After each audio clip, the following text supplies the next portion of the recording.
Coming up on Sports Night. Northwestern looks to take a step closer towards winning the Big Ten West. The men's basketball team faces off against American. Where virtual reality meets athletics, we take a look at the eSports Club.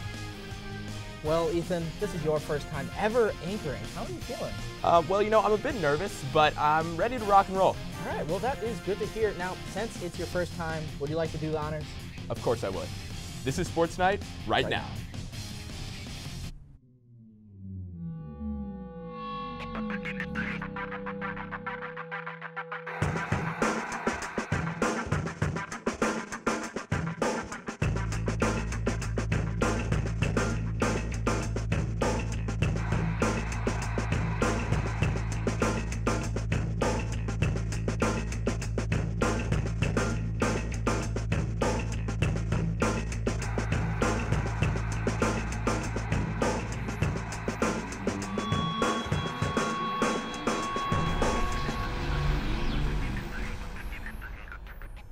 Welcome back, ladies and gentlemen. My name is Ryan Coleman, and joining me on desk is Ethan Fore. Now, of course, there was big news this week. We all know what I'm talking about. There's a new Pokemon movie coming out called Detective Pikachu.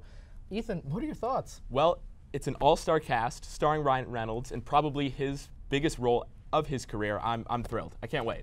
Yeah, well, it should be a good one. And speaking of yellow and black characters, after 2 straight home games, Northwestern traveled to Iowa City to face off against the Hawkeyes of Iowa. This was an enormous game, so let's see how they did.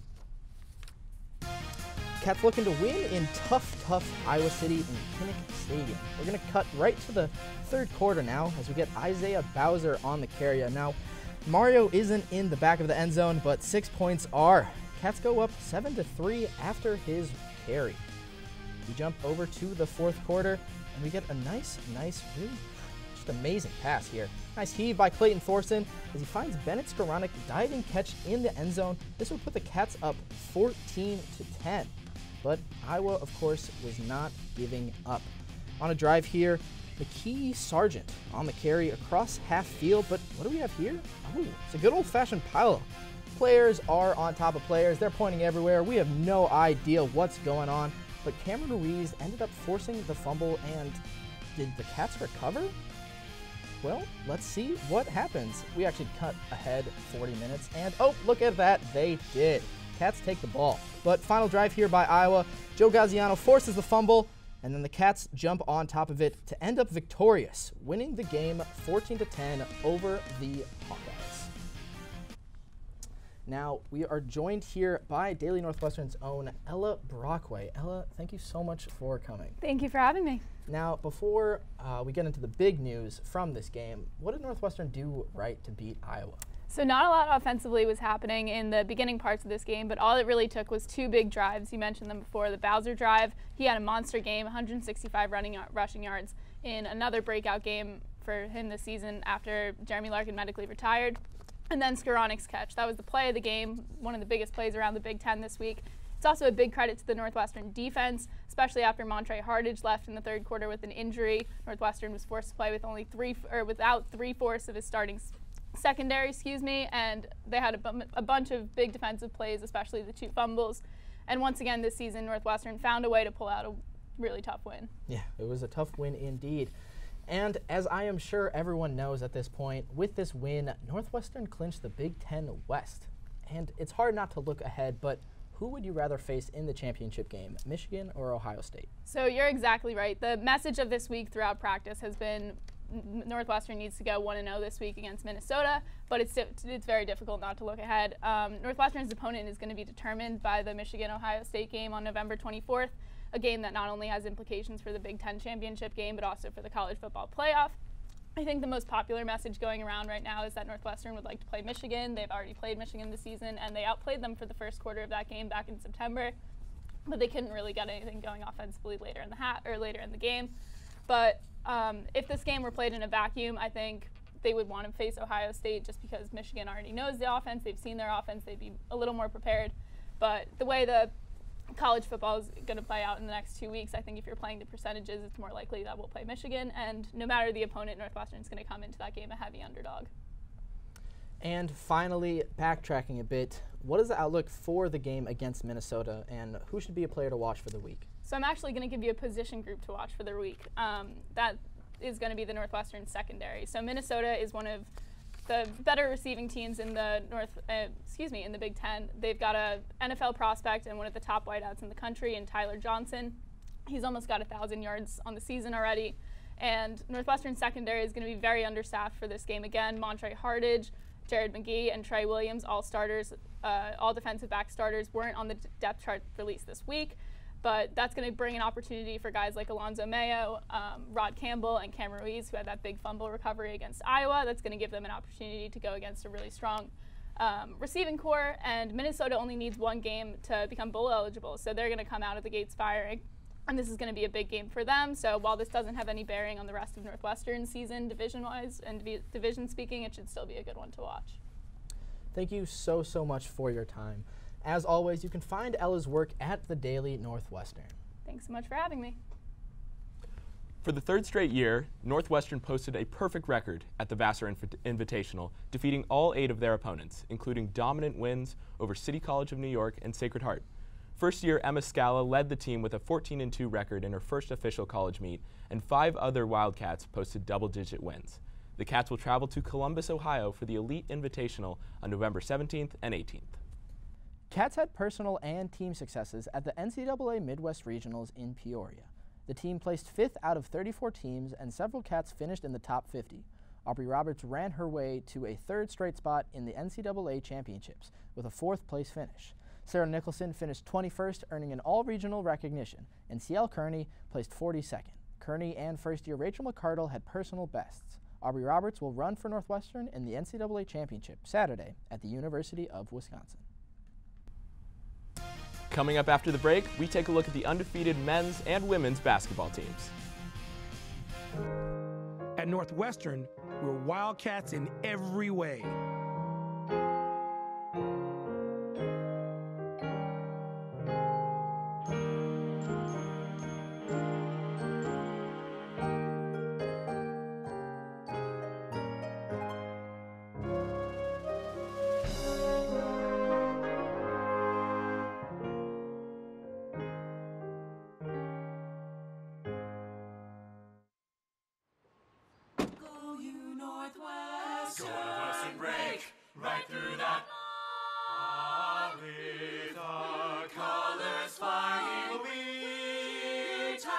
Cheer you all to go. Go you Northwestern, fight for victory, sweet victory, for the fame of our fair name, and go Northwestern, win that game.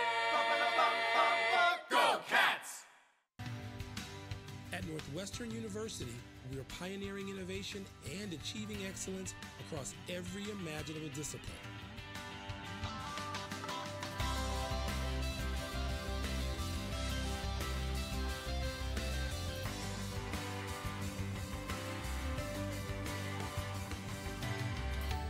Northwestern University, the possibilities are endless.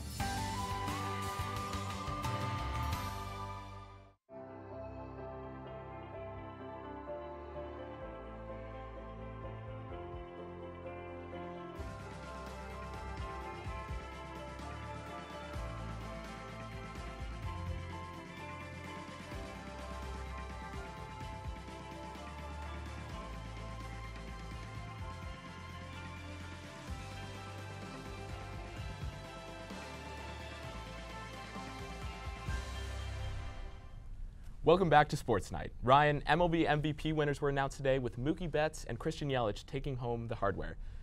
Did you think they deserved it? Well, as a Cubs fan, it was a bit hard accepting this because I was hoping that it would be Javi, but I gotta say, these guys absolutely deserve it, but enough about real sports. For many of us, our athletic days are over, but now there might be a new outlet. Evan Denton gives us an inside look at the eSports Club. Across from tailgates and inside Northwestern's technology building sits the eSports Club. But what exactly is eSports? We caught up with member Michael Bump to find out more. Sports is competitive video games. So it's like regular, like organized sports, but instead of playing like soccer, football, you play like League of Legends, you know, Call of Duty, CSGO, like games like that. Similar to basketball, League of Legends is played in a team of 5 people. Each person on the team has like a different role. So some people on the team will build like a lot of damage. Some people will build a lot of like items that make them like tankier and harder to kill. And the goal is basically just to work together to destroy the enemy's base. Currently, Northwestern has 3 different League of Legends teams, 2 JV and 1 Big Ten.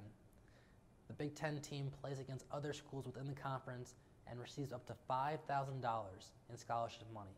Who's ever the top team in the Big Ten tournament will then play again in like a Riot Games tournament. Riot Games is the company that makes League of Legends, and they'll play against the top 8 teams there. Esports are becoming well known across the world.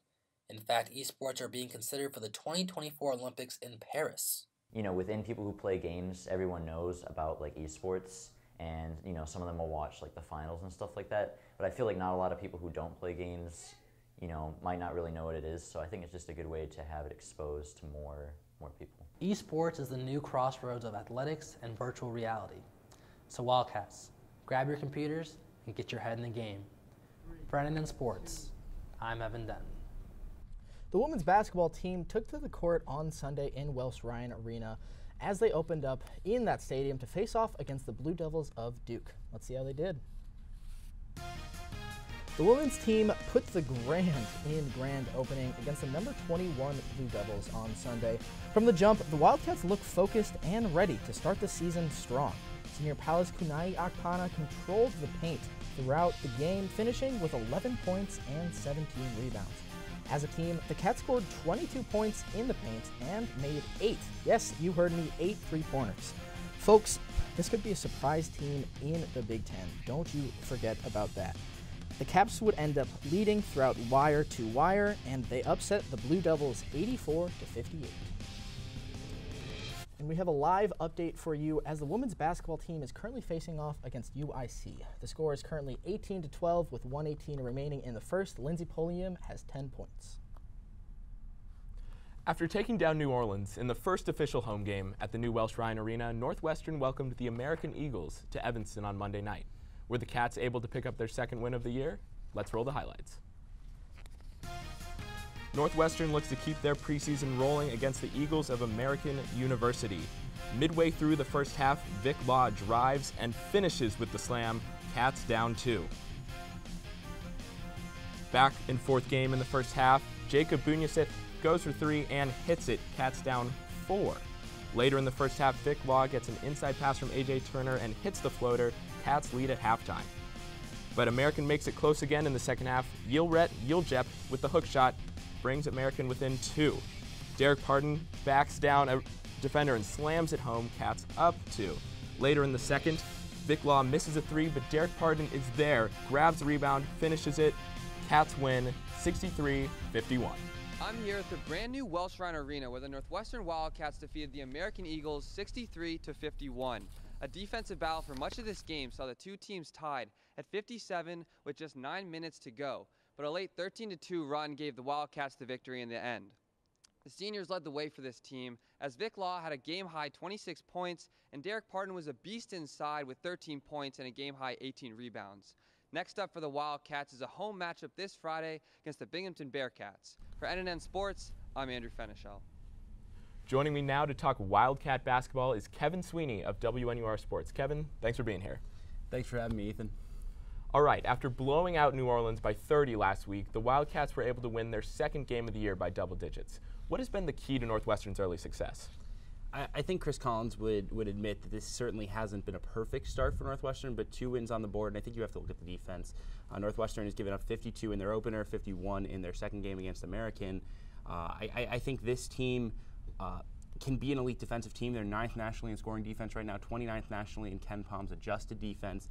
With the length that Chris Collins has recruited over the last 2 classes, with guys like Anthony Gaines, guys like AJ Turner, this team has a chance to be really good on that end of the floor. Vic Law has been off to a hot start, but the transfers, both AJ Turner and Ryan Taylor, have been contributing significant minutes these first 2 games. What can we expect from them this season? I think with Ryan Taylor, the biggest thing is just instant offense. A guy who scored 20 points a game in the Missouri Valley Conference at Evansville last season, just an elite shooter who can get his own shot and really be a slump buster for this Northwestern offense that is going to struggle at times in the half court without a true point guard. As for A.J. Turner, I think he's a guy who's going to stuff the stat sheet. He's a guy that Northwestern doesn't need to score a ton of points to be successful. He can rebound. He's 6'7", defend multiple positions. He's going to play point guard at times for this team. And I think that type of versatility is really valuable in modern basketball. Tomorrow night, Northwestern plays host to the Binghamton Bearcats with the Pardon the Interruption crew in attendance. The Bearcats are off to a 1-2 start to the season. What can you tell us about this team? Yeah, this is not a program that's had a ton of success. Over the last several years, Binghamton's lost 20 or more games, 8 consecutive seasons. So this is a game Northwestern should win and win handily. That said, this team has a really good point guard in Sam Sessoms, a freshman, but their weakness is going to be their size. Their star big man, Thomas Bruce, is likely out again with a concussion. This is a game where Derek Pardon can really feast down low. I think that's going to be the point of emphasis for Chris Collins and his group, just getting his big man involved from the start. Should be a fun one tomorrow night with lots of exciting Northwestern basketball in the next couple weeks. If you want to see and hear more from Kevin, you can check out WNURsports.com. Kevin, thanks so much for your time. Thanks so much for having me, guys. Coming up after the break, Chris Burton talks to students in a Golo fashion rock band. At Northwestern, we're Wildcats in every way.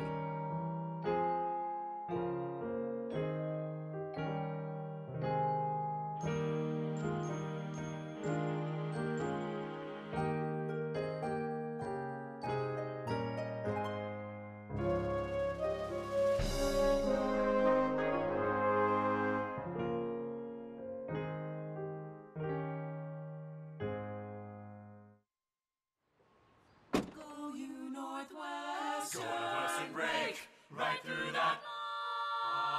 With our colors flying, we will cheer you all the go. Go you Northwestern, fight for victory, sweet victory, for the fame of our fair name, and go Northwestern, win that game. Go Cats! At Northwestern University, we are pioneering innovation and achieving excellence across every imaginable discipline.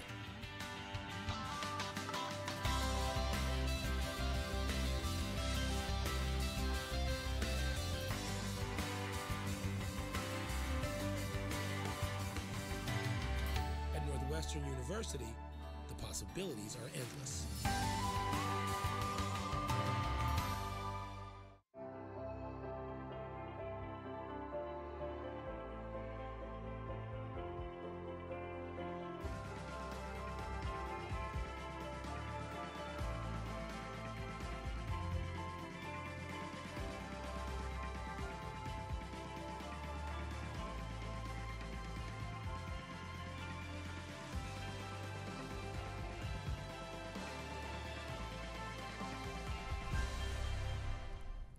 Welcome back, ladies and gentlemen. Now, of course, we have to cover the big news that dropped recently. Game of Thrones announced that the release date is going to be in April of 2019 for their final season. Now, I know, Ethan, you're not caught up with the show. You're on season 3, but how are you feeling about this? Well, I'm almost done with season 3. Working through my binge. I am so excited for the final season of Game of Thrones. It's going to be just a monumentous event. Yeah, should be great. Now, back to sports. Welsh Ryan did get a lot of breaking in this past week with not only sports from basketball, but a different sport as well. The women's volleyball team played their first ever match on the new Welsh Ryan court this past week with a couple different conference matchups against Penn State and Rutgers. Let's see how they did. Ella Gerbach and Aubriana Cannon here getting ready to face off against the Nittany Lions. We jump to the late first set here with a serve and dig by Letsu Pitsis, set up by Kira McNulty and slammed home by Aubriana Cannon. And then we go on to the middle of the second set with a serve from Aubriana Cannon, received by Taylor Leith, set up and then keeled by Johnny Parker. We go to the first point of the third set, served over by Penn State and then set back over by Michelle Lee. Slammed over back by Penn State, but Britt Bomber and Sarah Johnson pick it up and keep it alive. Eventually, Penn State gets it back, and Serena Gray slams it down to get the point. We go to the middle of the third set, served by Jenna Hampton, and then it's back set by Kira McNulty to Abriana Cannon, but then it's blocked by Penn State's front line and picked up by Michelle Lee. Another back set this time to Nia Robinson, and she gets the kill. Match point here for Penn State. Abriana Cannon at the service line, but she hits it into the net. Penn State wins. Cats look to bounce back against Rutgers.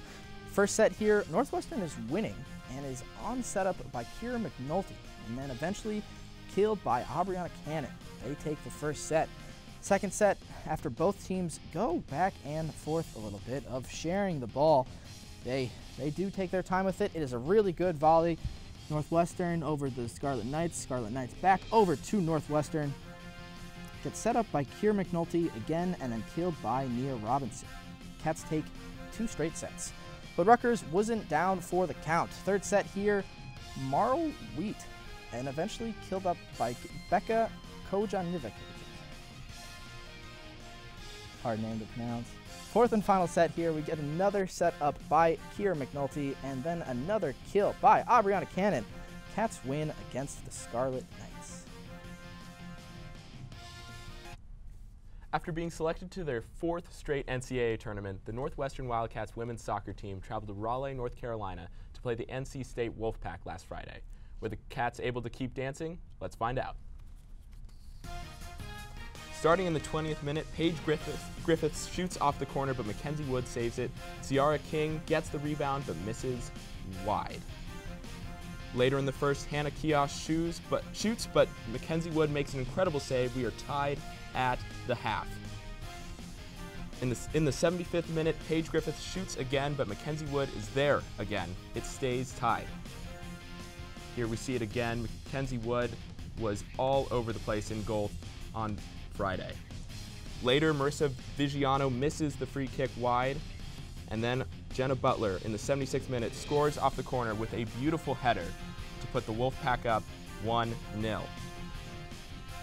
Later in the second half, Brianna Stewart has a breakaway but cannot put it in the back of the net. Last chance for the Cats, but the header is saved by the keeper for NC State. The Cats fall to the Wolfpack 1-0. The Northwestern tennis team wrapped up the LSU Tiger Fall Classic on Sunday. The Wildcats picked up 14 singles victories on the weekend and 10 doubles wins. First year, Clarissa Hand won 2 out of her 3 single matches, as well as Hannah McColgan. In doubles, Lee Orr and Hand went undefeated, winning both of their matches. The Wildcats swept the doubles matches in day 1, claiming 4 victories on the day. The Cats have quite a bit of a break before hosting the University of Illinois Chicago at home on January 18th.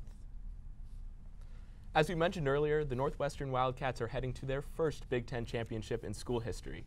Our own Chris Burton asked NU students about this historic mark on this week's edition of Rock Talk.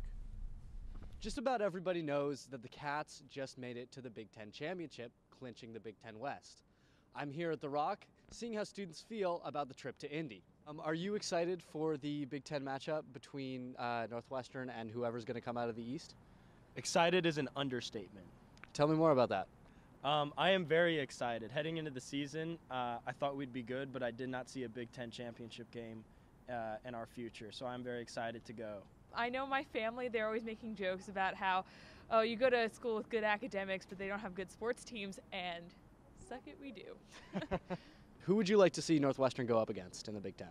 Probably Michigan. I feel like we have a better chance of beating Michigan, and that'd be cool to see us advance on. Are you excited for the Big Ten championship? I absolutely am. It's going to be a great game. Are you excited enough to sing the fight song with me right now? Oh, sure, absolutely. Go you Northwestern, break right through that line. Well, excitement seems to be running high here on South Campus. Until next time, for Sports Night, I'm Chris Burton. We have to head to commercial, but when we come back, it's the best part of your day, Plays of the Week. At Northwestern, we're Wildcats in every way.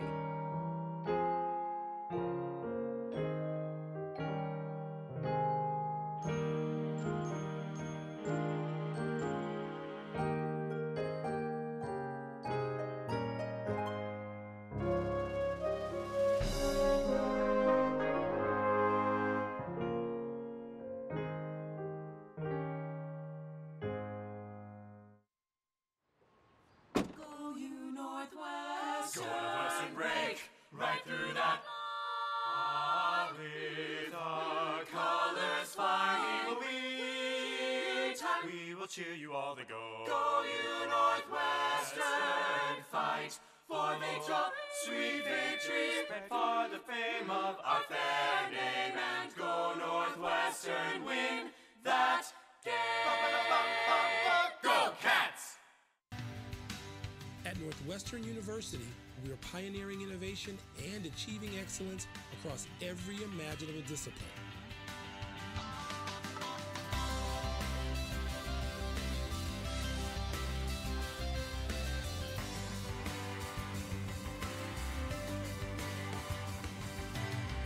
At Northwestern University, the possibilities are endless.